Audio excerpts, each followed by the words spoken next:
Greetings, owners of fine luxury cardboard rectangles. We are all living in interesting times. I hope things are going well for you. We are here today to talk about mega magic news. I have a number of different things to talk about. A lot of it is keyword oriented. We've got a couple of new terms that they're using as keyword descriptors for mechanics. We've got a little bit of Ikoria speculation as to what might be going down. I mean, we've speculated about this before, but now there's a little more fuel for the fires. Not enough, granted. I mean, we all let's be real right now. I don't know how things are in your world, but because of what's going on in the world overall, it feels like things have slowed down. There's not as much going on. You have more time for reflection. And there's just something about being a Magic player that makes you want newness. Am I right? You want the new cards. You want to know what's coming. We've all had Theros for long enough. We're used to this cycle of tantalization, and we know that they are going to be soon enough giving us Ikoria spoilers, which are going to be a lot of fun. But right now, we're in that little lull beforehand where every little bit of Ikoria information is just like, give me a little nibble to keep me going. You know what I'm saying? So let's cover it. We'll do it in the order of talking about the keyword mechanics. Then we'll talk about that little Ikoria delicious nibble. And then we will talk about the unfortunate circumstances surrounding Ikoria pre-releases, which is not, that's the bad news portion. So we're going to start out talking first about Backbone and what was the other one? Unstoppable. Sorry, I'm just trying to remember because this is brand new, right? So you've got Backbone and Unstoppable. Now, these aren't new abilities to the game. These are new keyword indicators. I hesitate to just specifically call them automatically keywords. I mean, it's really just a word game. I guess that's what Magic is, a word game, right? With some numbers thrown in. Or I guess it's heavily numbers. However you want to look at it. Either way, what's going on is they have decided specifically for Arena to use these new terminologies to represent things. And we've seen this over time. Keywords, the concept behind a keyword is to take a whole concept or a sentence and cram it down into one word. Vigilance used to be, this creature does not tap to attack. Or attacking does not cause this creature to tap, depending on at which point during Magic's history you were playing, right? So if you think about all that versus the tiny amount of space a keyword takes, a keyword has information bundled into it and it saves them printer ink. So it's a win for everybody because by cutting down on the size of keywords and like turning abilities into keywords, you end up with a scenario where they can cram more stuff onto a card, right? If you had to explain out Death Touch and Vigilance and everything like that, then Questing Beast would have maybe a tiny little slit at the top for artwork, and the rest would just be text, right? So, what's Backbone? Backbone is the toughness matters for combat ability. First, I think the first time we saw this really on any card was, or at least the most memorable one, would be Doran, right? Doran's a big, fat, gigantic tree folk that he's a 0/5, but while he's out, creatures assign their combat damage based on their toughness instead of their power. Now, apparently internally, they had just kind of over at Wizards been calling this something like the big butt or butt fighting or whatever it was. It's some ridiculous childish sounding term, which is funny because that's how people would describe him, right? If a creature had 7 toughness, some people would say he's got a big butt or whatever, but butt fighting doesn't really make sense as a keyword. Although admittedly, Backbone is it feels a bit unwieldy and weird, but it's actually, if you sit down and try and think of a keyword that you could use for the defense aspect, because I sat down and I started trying to think about it, and I would come up with terms like resilience and whatever, and I'm just like, well, that doesn't sound right. Like, endurance doesn't sound right. It honestly does feel difficult to come up with a proper keyword tag. Backbone doesn't sit right to me, but since I don't have a better suggestion, I can't go, this is terrible, because I just look at it and go, I don't like it. Now, if you can actually come up with a better concept than Backbone as the terminology, let me know in the comments, because I did spend a bit of time thinking about it, and I'm curious. And obviously, I'm not going to cover every base, and sometimes I am amazed and how useful the comments that get left on the videos are. I love most of the comments I get, but every once in a while I'm like, look at the brain on this guy. So, or look at the brain on this lady. Don't send in your hate mobs, please. Please, I just want your thoughts, not your hate. All right, so let me know about that in the comments below. There's Backbone, and then there is Unstoppable. And Unstoppable is not something you see come up that often. I guess both of these aren't really. Unstoppable is when a creature is still able to deal combat damage to the defending player, even if it's blocked. I remember this on old school stuff like Thorn Elemental, and they had like a lone wolf as well. There have been a couple of creatures in Magic's history that have had this style of ability. So these right now, as it stands, are just concepts that they're bringing to Arena. So they're not going to be printing these as abilities on Magic cards, according to Wizards staff at this time. That could change, you never know. As the time goes on, things that they say no longer become relevant, and you can't hold them to something they've said a decade ago or however many years ago, because the game is going to change. At the end of the day, including them as keywords, not including them as keywords, doesn't make that much of a difference overall to me. So it's like, it's interesting to note that they are trying to make Arena like easier when you hover over a card to get as much information as possible, like as quickly as possible, because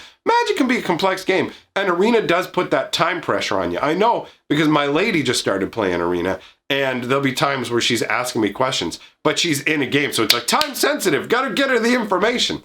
Anyways, that covers both of those. Now the other thing, the little tidbit from Ikoria that I had that was of interest, so I just gotta wait, my monitor went to sleep because I run a professional operation here. So, this is from Mark Rosewater's blog. It is like a question and answer style scenario. So I'm going to read out the question for you here, and it comes with the delicious little tidbit about Ikoria for us. So, Ilya Hexelgaff, that name, get out of here, asked, must say, I was looking forward to Ikoria spoilers to distract me from how boring it is staying at home in isolation, and I'm really sad that they're postponed. New cards they're postponed. Oh yeah, wait, they're starting at the beginning of the month, aren't they? Like next month. That would start a week earlier. I guess it is postponed. I didn't notice that the first time that I read through this. So, I'm just going to start over here. Must say, I was looking forward to Ikoria spoilers to distract me from how boring it is staying at home in isolation, and I'm really sad that they're postponed. New cards give me something cool to talk about with my friends, and I desperately need to stop talking epidemiology all the time. I have no idea what that word means. That is a long word that I am not familiar with, but it doesn't really matter. So let us continue on to the answer. Rosewater responds, I feel your pain. I'll share a little story with you to whet your appetite for Ikoria. I returned from the Throne of Eldraine stream where I first announced the existence of Ikoria. We shot it down in Los Angeles. When I read that at first, I thought he was saying he shot the idea of it down, but really he's saying they recorded this in Los Angeles. Dave Humphreys, Ikoria lead set designer, comes up to me and says, so you announced Ikoria? Yeah. You said, it's like a script. It's like a script for a made-for-TV movie. Anyways, yeah. You said the set had a cool mechanic that was a bit out there. It was something that players would enjoy, but be a bit surprised we actually made. Yeah. Which mechanic were you talking about? You see, 2 mechanics in the set fit that description. So apparently, there are 2 brand new mechanics. I remember previously them stating that they had an ambitious new mechanic that was coming out with Ikoria. And I do love the kind of, this helps to walk that back a bit. At first it's like, we're trying something really ambitious with Ikoria. That's how it came across. And now, if you notice the wording, it's a cool mechanic that was a bit out there. It was something that people would enjoy, but be a bit surprised we actually made.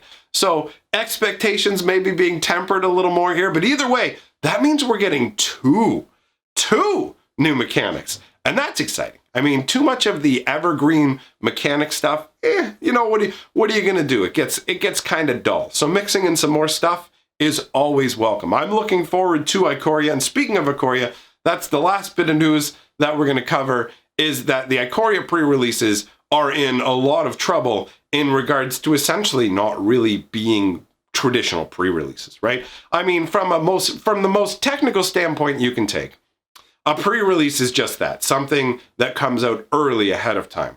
So we're still going to have a pre-release in the sense that you will be able to acquire cards a week early. So the pre-release kits will still be shipped out to stores. Now, I don't know the exact time frame for this, but as far as I understand, stores would have already had to order the pre-release kits. How it works is Wizards of the Coast determines the allocation for the store based on particular metrics, turnouts from previous pre-releases that they've had, things like the ticket engagement system, which they use now, where one ticket represents each person who has entered into an event at the store. So they use these kind of aggregate numbers to decide how much each store is rationed out. And then the store can buy up to that allocation from a distributor. They're not required to buy that much. Let's say, for example, your allocation is they'll let you have 72, but you realize that because of whatever scenario, you're not going to be open for one of the pre-releases, whatever, you only want 50, whatever it is like that. I mean, 50 is a weird number to pick for the way tournaments break down, but either way, you could order fewer than that, right?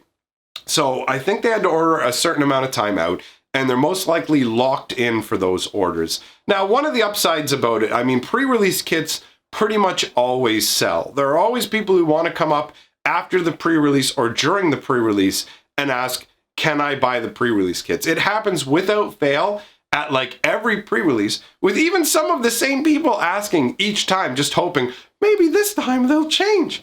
So this time around, you can just buy pre-release kits and leave the store. Under normal Wizards rules, what you can do is you have to play in the event. You can't just, as a store owner, you're not allowed to sell these pre-release kits to people unless they play in a tournament. That's the deal, right? If they want anything separate, I mean, there's booster boxes on sale right now as well. Not right now, I mean, but during the pre-release time.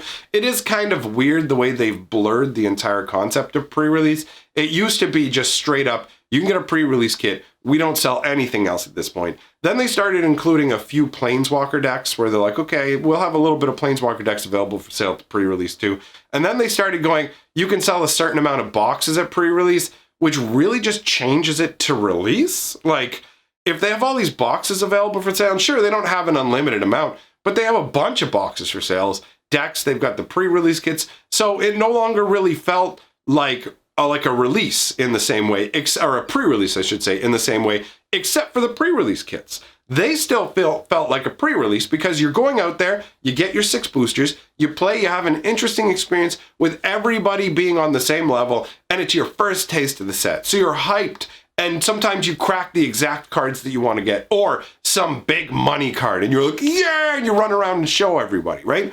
That's not going to be going down this time around, because in a lot of places, and I suspect even more by the time that we get to the date of the pre-release, because the pre-release is, what is it? Today is the 17th, right? So we're looking at the pre-release being about a month from now, right? Like that's roughly about the time frame, like a month from now with what's going on. So, I mean, I could be wrong and things could be pulled back by then because I don't know how long. The thing is, the situation that we're dealing with that's causing this is so widespread, I don't even need to say what it is in the video anymore. I don't even need to go, oh, it's the kimono. Like, I don't need to mention it because everybody is aware of it. It's having far-reaching impacts. Like, Carly wanted to go to Cirque du Soleil and her ticket just got canceled, and it was for, like, May.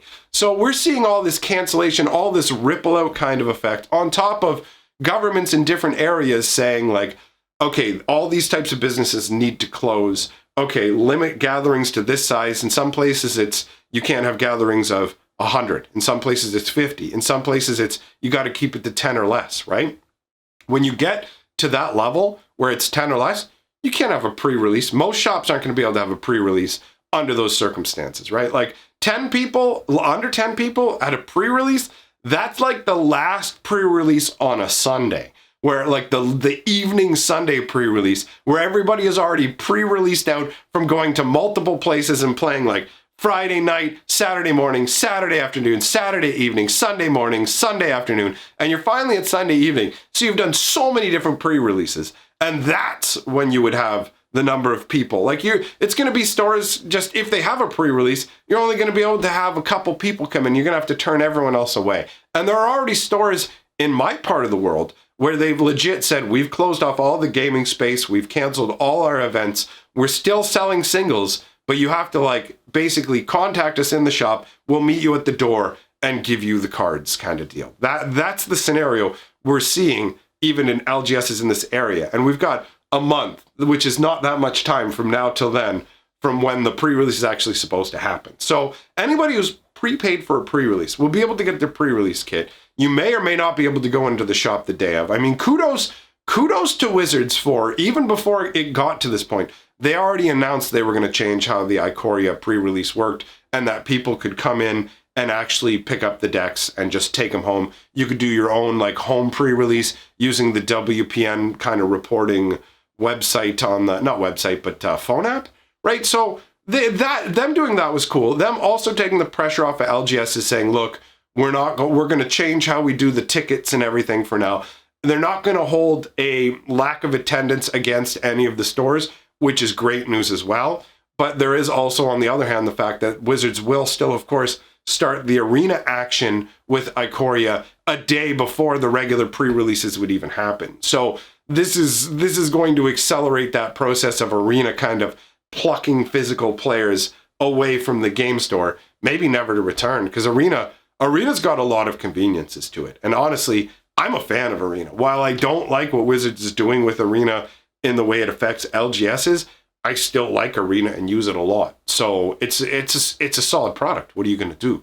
And so there's just this accelerated kind of process leading more people away, which is another problem for the Ikoria pre-release in terms of if the players don't get to go and have that experience and they want to play, they're more likely to find it elsewhere, maybe move on to another game. It's not good for the LGSs. And at my heart, I will always be someone who cares about the LGSs, even if I do see that the writing is on the wall and troubled times ahead for all of them.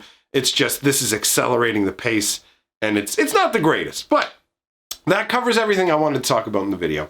Thanks for coming by. Let me know your thoughts in the comments below.